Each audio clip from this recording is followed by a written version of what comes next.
Fantastic to have you in. You've been sort of spoken about even by Queenslanders that you're the one bloke that they wouldn't mind having in the Queensland team. You got no one that dislikes you, the way you played the game and so forth. So we've got you on the hero, highlight and hardship. Let's start the ball rolling with your hero or heroes when you were growing up. Yeah, heroes. Pretty much any sports person, but it was in rugby league. It was definitely Brett Kenny and Wayne Pearce, and for two very different reasons. Brett Kenny. It was a very natural. I'm sure he worked hard. Don't get me wrong, but a very natural rugby league player. There was so much to learn.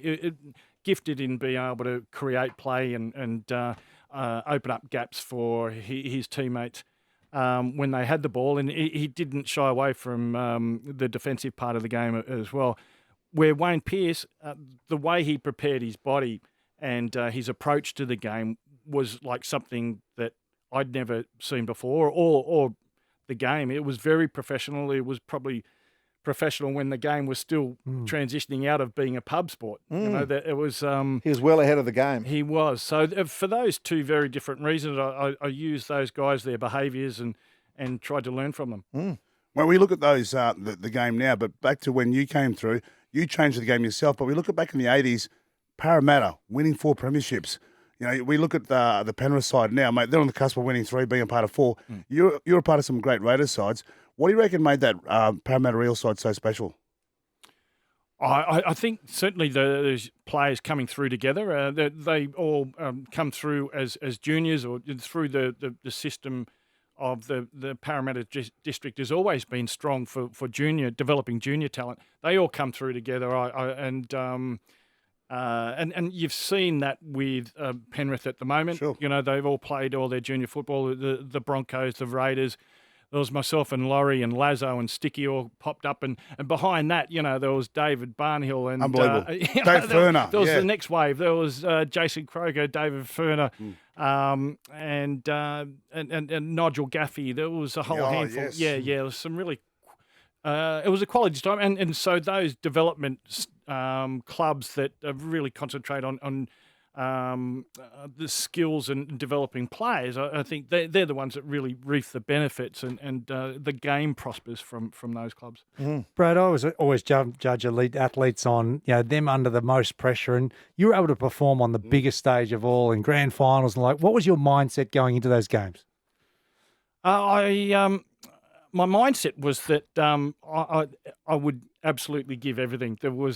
I was not going to leave anything out on the park, and this game deserved my total commitment. And if you're absolutely sort of true to yourself, and that what total commitment means is, for some people it's different, but for me was absolutely everything. Yeah. What about your highlights? So many, like the boys have said, you're one of our favourites. You played State of Origin, won competitions, you played for Australia.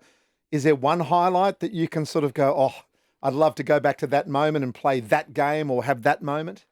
It'd be the 89 grand final for me. Look, hugely patriotic. Benny Elias just driven off the road. and big blocker. Yeah. But hugely patriotic and pulling on that green and gold jersey was really special for me in the same year in 89. But then to win the grand final with the Raiders as the Canberra. It brought it was a special moment for Canberra as well, and I'd grown up there, so all my family and friends. It was really special. 2 weeks afterwards wasn't too bad either. You know, the party that followed was pretty crazy. Yeah, it's fantastic. Hey, can I ask you? Speaking of that team, I look at Mel Meninga. He's such an icon of our game. We talk about Artie Beetson, but Mel on the 94 tour, I was lucky enough to go on tour with you, and there was me and a young Steve Menzies. And we bought those Kodak little cameras, and we were asking you guys for pictures. We were like big fanboys. And I grew up watching Bradley Clyde, like you're one of my heroes, because the way you changed the game, but the way you carried yourself. And also, the wingers you had at Raiders, everyone talks about Lottie and myself, and obviously the Storm wingers in their time. But what about Noah Nandruku? What about Kenny Nagas? What about Mullins as well? I know, he was more fullback too, right? Back three. But as a winger, you're right. That back three, Mullo scored 2 tries on a Friday night down there. He did a double kick, and you beat us. Mate, what about that back three for you? Like, everyone talks about Mal and yourself and Ricky, but that back three, Noah Nandruku, he was the original Fijian, warrior. He sure was. It was during that time. I remember that night well, where Mullo does 2 kicks to score. Well, it was a couple of tries, but Yeah, it was. look, really blessed to have so many quality players want to come and play for Canberra. It's sort of not that at the moment, but the development system of Tim Sheens, who was a coach that allowed you to be your best every time you went out onto the field. I really enjoyed Tim, his coaching style, because he didn't overcoach. Yep. It's not always smooth sailing any career. I mean, take us through your hardship over the time. Was there any sort of really challenging moments throughout your career? Oh, look, I have had a blessed life, and in first world issues, I was divorced. Once or twice. I have been divorced twice, Oh, but okay. this is the first time. This is my hardship moment. That You know what they say about divorce if it's twice? There's only one common denominator. That's right. So- No, absolutely spot on there. Then I got put off at the Bulldogs. Steve Folkes's regime. I'd spent 7 years there working for Steve, and Kevin Moore come in and wanted his team, which is fair enough. So suddenly I didn't have a job. I had a car connected to that job as well. I didn't have my family around me. I didn't. You had to sort of restart. And so out of that hardship, I'd take some key learnings, and I'd studied. I'd just finished an MBA, and I had to go and use that MBA and develop a different career, because I'd been in football, only because I had to look after my kids on weekends. Amazing. So those transitional sliding door moments, you just go, well, you have to do that and reshape yourself. And it was probably, I look back, one of the best things that happened to me. Speaking of your kids, we're a family here. Obviously, Gus, Jude, and myself, we've got a fair few kids beside us, around us. But your daughter, Taylor Clyde, she worked here for a couple of years. I didn't know who she was, and she's a singer. You must be proud of her and the kids. Very much, yeah. All my 3 kids, and she loved her time here. Often talks about having to help out the team and Street team, yeah. and Johnsy and the whole crew. Yeah, fantastic. Now, mate, there was a story that around State of Origin and captaincy when you were a young player. Could you tell us exactly what happened around that?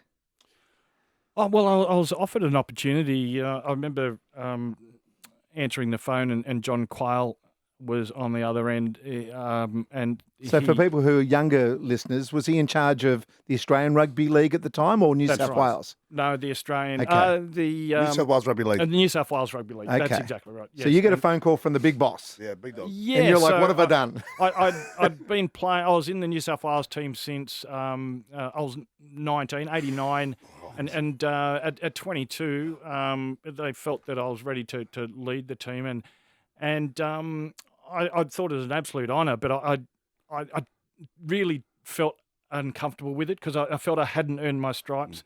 There was players in the team that I felt probably deserved to be considered. They were.